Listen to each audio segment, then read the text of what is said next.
almost as often as we talk about seagulls, we do like to talk about Brazil as well, don't we, on this podcast? Down the years. Now,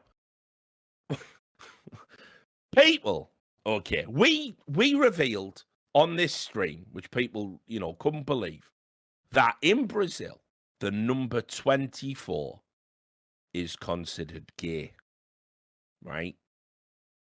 It's a long story, but basically there's a card game where the jack, a deer, is associated with homosexuality, and the word for deer sounds like the word for 24. It's one of those mad things. Like, it's just mad.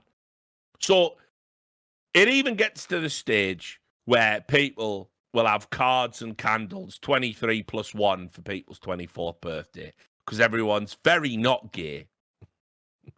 And we must establish that at all costs, because if anyone was to say I was 24, it would be outrageous.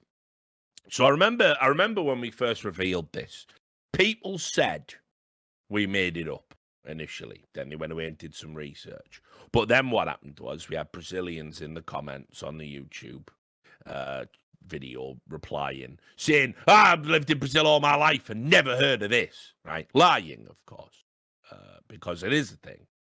Brazilians do think the number 24 is gay. And do have problems with it, gay acceptance and tolerance across the board in general.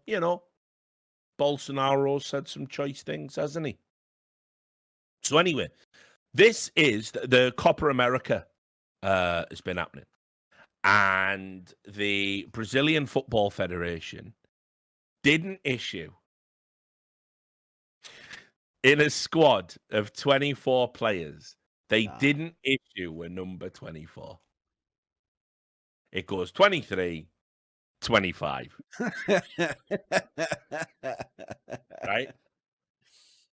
Because remember, I'm making this up.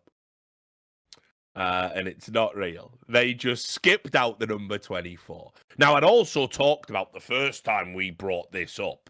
There was, if you looked at the Brazilian league, most squads do not assign the number 24 when he plays. And when asked about it, they go, it's just a number 24. No one picks it. That's all. One big coincidence. What do you mean? We're scared of the number 24 because it's gay. But anyway, they got asked by journalists, the Brazilian Football Federation or the CBF, to explain why the number 24 wasn't deployed. And they've not really nailed the excuse, Sam. I'll read you the answer. The technical committee felt comfortable in calling only one more player in addition to the 23 it initially registered. And for this player, due to his position being midfield, and for mere liberality, it was chosen to be the number 25. It could have easily has been 24, 26, 27, or 28, depending on the sporting position of the player called. As a rule, we have lower numbering for defenders, middle numbers for midfielders, and higher numbers for attackers, they said. They also stated that the group responsible for assigning team numbers is the technical commission of the Brazilian soccer team, and that is not here. Yeah, and that is Mr. Oswaldo Geraldo Jr., aka Junior Paulista, if you remember him. So when they were asked about it, right, you're definitely not giving out the number 24 because you're scared of it being gay, right? They were like, no. They were asked outright, is the non-inclusion of the number 24 a deliberate policy? No. Literally, they were like, nah, definitely not.